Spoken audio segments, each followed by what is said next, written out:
welcome Vic van Vuuren, Director of Enterprise at the ILO, which is the International Labour Organization in Geneva. Vic has had many years of experience both in South Africa and in other parts of the world, and indeed globally, in the field of labour relations. I'd like to ask, as an opening question, broad question, what impact do you believe it's had on remote work in Africa? Look, I think the immediate trend globally, including in Africa, has been a move more to teleworking as much as possible, where people are working from home. So it's really changed the whole world of work pattern. But what we're finding is in Africa, we're lagging behind in terms of the trends in Europe, for example. And part of that reason is there's a lack of infrastructure, a lack of Wi-Fi connection, of connectivity. But there's still a trend to move, particularly in the cities, in the more developed areas, to move to a different mode of working. But with it comes a lot of complications. So the general trend is, yes, there has been a change. And what do you think is the major reason for that lag? What would you say, if you had to single out one causal factor which explains the time lag as far as Africa is concerned, which one would you then mention? I think it's the infrastructure one, the provision of equipment. I'll give you an example. Here in Geneva, when we hit COVID, I get a notice to say that come pick up your screen, come pick up your chair, come pick up your equipment, assuming that you've got Wi-Fi at home. And the staff literally moved in days from an office of 1,000 people to working from home, and business carried on as usual. But for similar institutions in Africa, we didn't find the speed because they didn't have the equipment readily available and for staff to take home. And many staff never had the laptops and the screens available. So it's that connectivity that has been the problem in Africa. But where that connectivity was available and people were able to take work home or move to a different individual site, that was done. And then when the affordability of particularly small business, because remember in Africa, we've got 80% of businesses are informal. So when we start looking at where did it happened in the industrialized areas, it happened in the those with better infrastructure. And so, yes, it's that connectivity that's been the problem.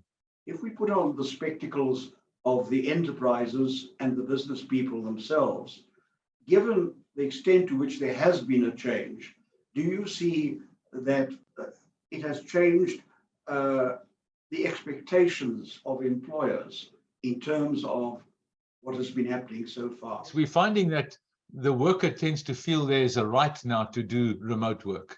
And there's some interesting debates going on whether there's an inherent right that is now developed over time, because there's been a pattern. It's been almost 2 years that many people have done remote work, and they can say justifiably, well, we performed equally well, if not better, than we did before.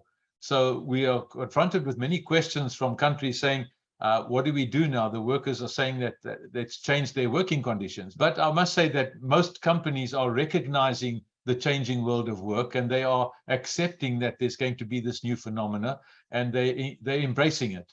But there have to be rules and guidelines that are put into place, because there are many dynamics that come along with that, like workplace insurance. If you're injured on duty at home, do you still qualify for unemployment insurance, or does this now fall under a medical aid?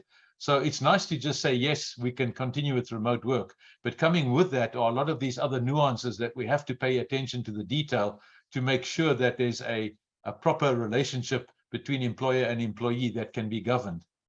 Vic, if I could perhaps develop that theme and address you on the issue of the bigger skills deficit that now faces Africa in the light of these changes, what would be the most important shifts that need to be addressed in terms of the skills upgrading that is needed, not only to address what's already happened, but to reinforce the progress that one would like to see?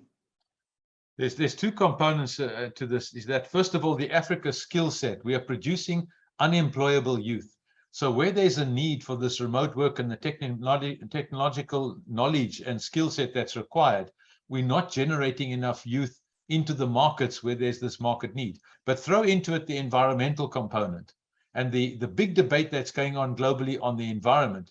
The new work and new jobs that are being generated are are that in renewable energy, and the whole environmental component is thrown into the equation. And we're finding once again that Africa's skill set is lagging way behind. There's going to be 100 million jobs created by 2030 in this whole space of environmental change. And it means existing companies adapting to the environmental demands that are going to be placed on them down the value chain. And they're going to have to change because it's going to be demanded by the client higher up the line. And the skill set that we're producing is not matching that. And so governments and institutions are going to have to revisit that skill set. And what we're finding is that the European markets and the Americas, the developed economies, are moving at a much faster pace in adapting their education systems to meet these market demands. There's going to be a loss of 80 million jobs as a result of this whole environmental shift. And then we need to upskill and make sure that the skills we generate out of universities matches this. But when I speak to countries in Africa, they're not doing enough homework around this future opportunity, and it is a huge opportunity. But unless governments and institutions grasp that, they're going to lose out in the long term. Vic, as an economist, I have to ask the question about productivity. Is it possible to say to Africa, look, you really need now, as you rightly said, if you want to play in this game, you're going to have to focus on getting the productivity gains that these workplace changes are offering you, these opportunities that they now are offering you? Productivity is very much on the agenda of the ILO. The ILO traditionally is known for its decent work agenda, which is more of a social component, making sure we got decent jobs with decent pay and looking at the environmental component. But we recognize the importance of economic growth just as important as the other two components. And we've just launched recently a productivity ecosystems program, because what we're finding that globally productivity has slowed down, not only in Africa, but worldwide. And going through COVID, it's taken a big knock. So those productivity levels are down. What's interesting is, of the 3 pilot countries that we've just launched in the last few months, South Africa and Ghana are 2 of the 3 countries. And what we're talking about is a productivity ecosystem model where we're working with the OECD, and we took guidance from the Japanese Productivity Institute. And we're saying we've got to look at the government's strategy and policy at the national level. We've got to drill down to the sector level in sectors where we're finding that productivity levels are down, and then drilling down to the enterprise level. We're looking at measurement because not many people are measuring the productivity levels.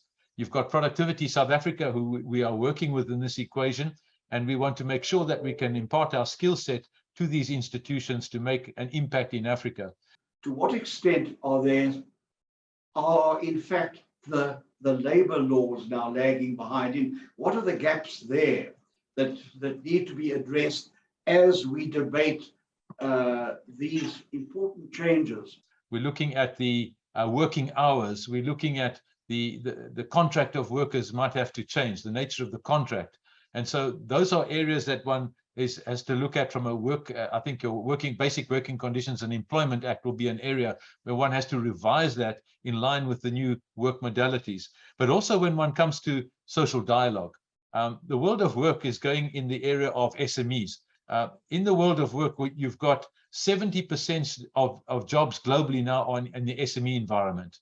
Now, what does that hold in for? And it produces 55% of the world's GDP. And it's a target 8.3 of the Sustainable Development Goals. Now, when you look at that, trade unionism is traditionally in your medium and multinational arena. Now, as we increase more and more SMEs, how are we going to deal with the element of representativity of the worker? Likewise, in the world of the employers about representativity, one needs to look at the structure of how employers become more and more representative. But I think in the Labour Relations Act, it's this element of social dialogue, it's the workplace conditions that are the areas of focus at the moment. And examining the new areas, I mentioned the platform economy, digitalization. How do you look at digital wage payments? And if you start looking at digital wage payments, where we've got this massive project, it impacts on the rules in countries. And now they're having to go and adjust their rules and regulations about payments and how companies can pay. And how do you look at unemployment insurance funds and the collection of fees and deductions, and all of this becomes quite a nightmare.